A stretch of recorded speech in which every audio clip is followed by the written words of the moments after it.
Bonjour à tous et bienvenue pour la seconde partie de cette belle journée consacrée à l'exploration de l'île d'Oléron. Allez, je me trouve actuellement à côté du fort des Sommonards, toujours dans la forêt. Et je suis sur un petit chemin, ma foi bien agréable, en direction d'une plage d'où l'on peut voir le majestueux Fort Boyard. Allez, je vous y emmène.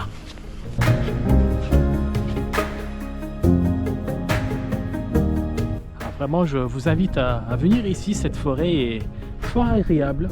Il y a peu de personnes sur cette plage. Alors certes, elle est non surveillée, mais ça vaut le détour, hein. Si vous êtes dans le secteur, n'hésitez pas à passer par cette plage. Et puis surtout, vous avez une vue vraiment directe sur Fort Boyard, qui est juste en face, par là-bas. Allons du côté de la forêt des Sommonards, remarquable zone dunaire et boisée s'étendant sur près de 700 hectares. Elle est le résultat d'une large campagne de reboisement entreprise au XIXe siècle pour stopper l'avancée des dunes qui envahissaient peu à peu les villages. Le fort des Sommonards, édifié de 1810 à 1818, avait pour objectif de protéger la côte des Anglais. Elle a servi ensuite en tant que colonie de vacances pour les enfants de l'armée entre 1987 et 2012. À seulement 120 mètres de la plage et juste en face du Fort Boyard, on peut dire qu'il est particulièrement bien situé. L'ensemble a été mis en vente par le ministère de la Défense et c'est le patron de Free, Xavier Niel, qui a racheté le fort des Sommonards en 2019.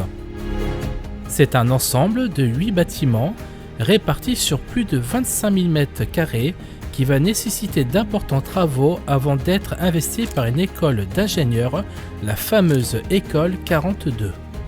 Allez, on va continuer à aller au nord de l'île.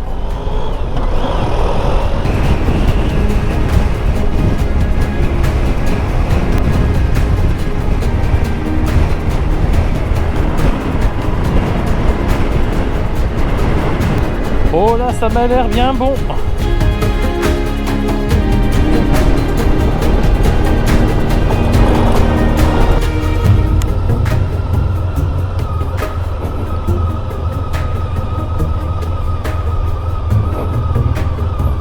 Le château Fournier.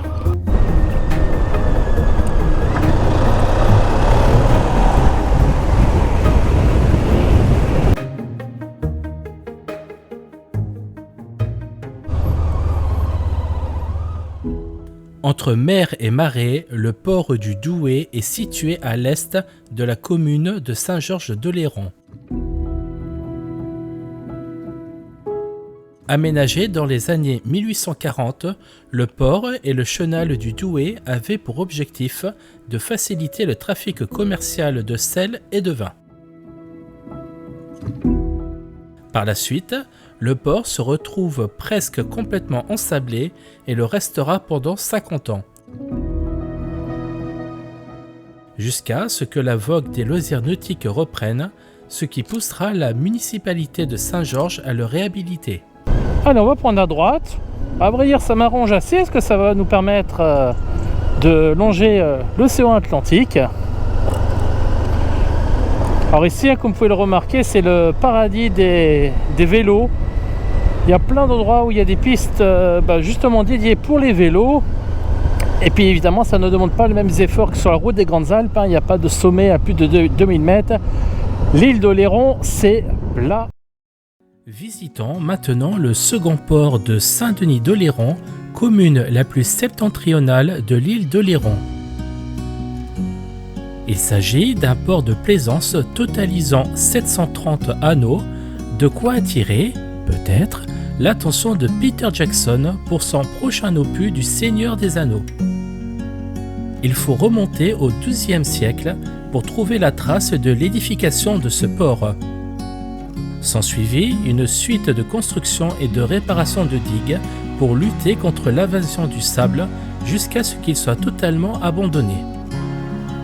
Et c'est grâce à l'essor du tourisme qui permettra de faire renaître le projet. Le nouveau port est inauguré en 1989.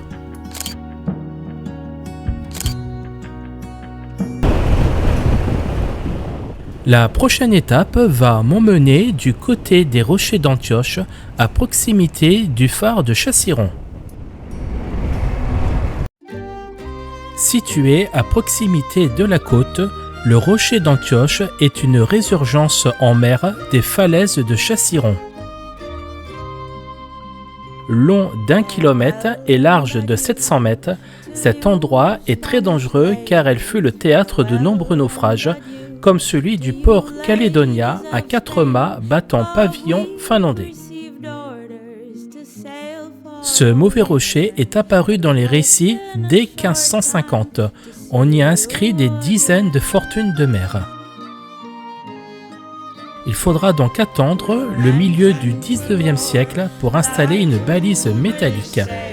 N'étant pas très visible, il fut décidé en 1913 d'y construire une tour recevant un feu lumineux et un signal sonore fonctionnant par mauvais temps.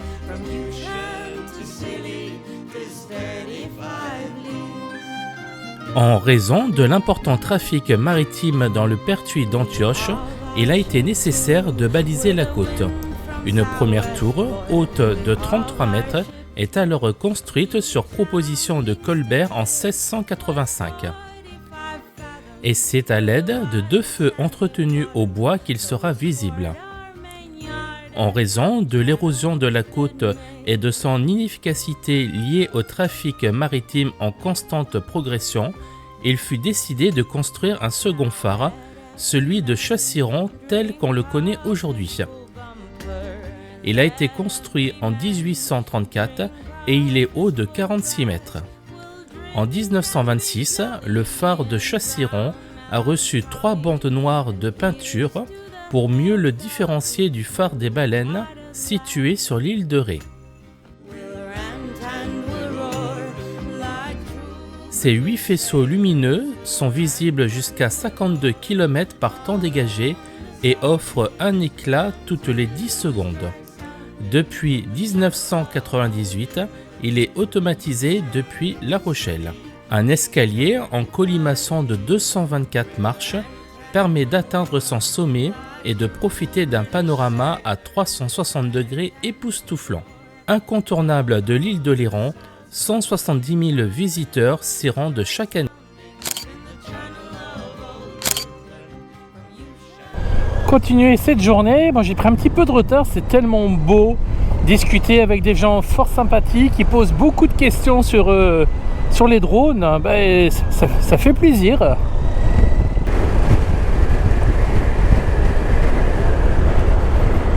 Vous avez vu tous ces galets comme c'est beau? Waouh!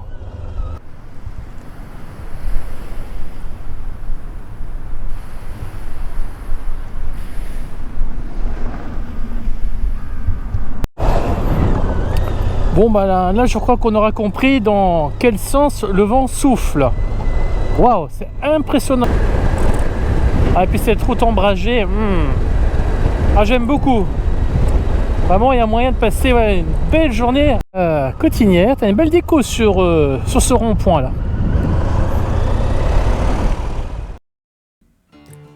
Situé sur la côte ouest et sur la commune de Saint-Pierre-d'Oléron, le port de la Cotinière est le premier port de pêche artisanal de Charente-Maritime.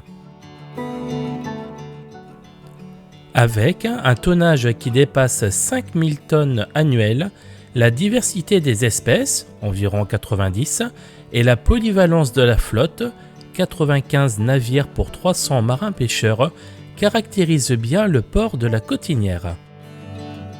La sèche, maigre, céto, langoustine, sole, lotte et la raie sont les principales espèces. Le port est également spécialisé dans les poissons nobles, sole, bar, lotte, mais aussi certains crustacés comme les crevettes et langoustines. La pêche à la sardine est une tradition et fut une importante source de revenus au début du XIXe siècle. Autre symbole de la Cotinière, sans phare peint en blanc et rouge qui délimite l'entrée du port. Assurément, vous aimerez vous prélasser à la Cotinière. Elle est dotée d'une belle plage avec sable fin.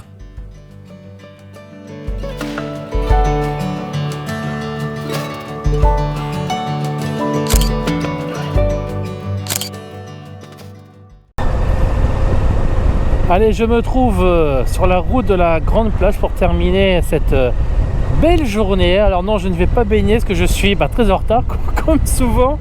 Beaucoup de choses à explorer sur cette île. Alors, il y a largement moyen d'y passer une semaine en vacances ou un bon week-end prolongé en tout cas. Allez, on va découvrir cette plage et vous faire découvrir une épave qui se révèle lors de la marée basse. Et ça tombe bien, on est en marée basse. Donc finalement, avoir du retard, parfois, ça a du bon. Allez, c'est parti, let's go! Située à l'entrée de Saint-Trojan-les-Bains, cette longue plage de sable fin fait face à l'océan Atlantique.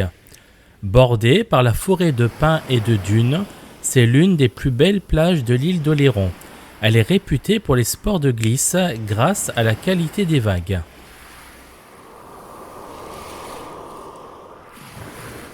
Un peu plus au large et parfaitement visible en marée basse, vous y trouverez les vestiges du bateau vapeur Presidente Vieira qui s'est échoué en 1916. En provenance de New York, ce bateau à vapeur de 3000 tonnes transporte du tabac, des vêtements et du matériel de guerre, doit acheminer sa précieuse cargaison jusqu'au port de Bordeaux. Ce navire est pris dans une violente tempête, les vents soufflent particulièrement fort et malgré les efforts du capitaine, le bateau s'échoue sur la plage, s'enfonce dans le sable et se brise en deux. Les 25 naufragés furent sauvés avec un seul canot des sauveteurs en mer du poste de Saint-Trojan. C'est seulement en 1987 que l'épave est apparue, le sable l'avait complètement recouvert. Aujourd'hui, la vieille coque en acier plus que centenaire a bien rouillé et envahi d'une colonie de moules que les pêcheurs à pied viennent ramasser. Je vous laisse apprécier ces quelques instants de détente. L'heure est venue pour moi de rentrer et vous allez vite comprendre l'un des avantages de circuler en deux roues. Nul doute que les inscriptions au permis moto vont bondir à la suite de cette vidéo.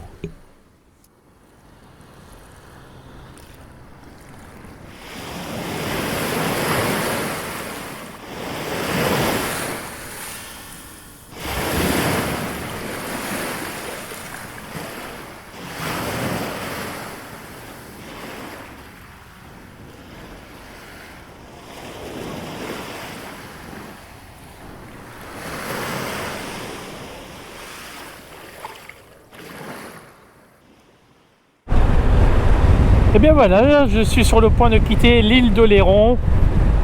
Alors à mon avis, comme très souvent en soirée, ça va bouchonner. D'où l'avantage d'avoir un deux roues, motorisé ou non, et bien vous pourrez quand même dépasser plus facilement les files de voiture. Allez, pour ma part, je rentre en Charente. J'espère vraiment que cet épisode vous a plu. Peut-être que je vais donner une future destination pour vos vacances, une future idée. Merci de l'avoir vu, merci de me suivre et je vous dis à très bientôt pour un nouvel épisode. Bye bye, tchuss.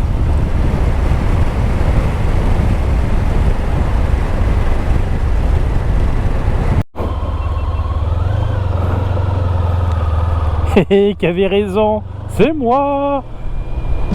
Ah ouais, merci. Ah oui, c'est le moment de se dégourdir la jambe. Ah ouais, ça fait du bien.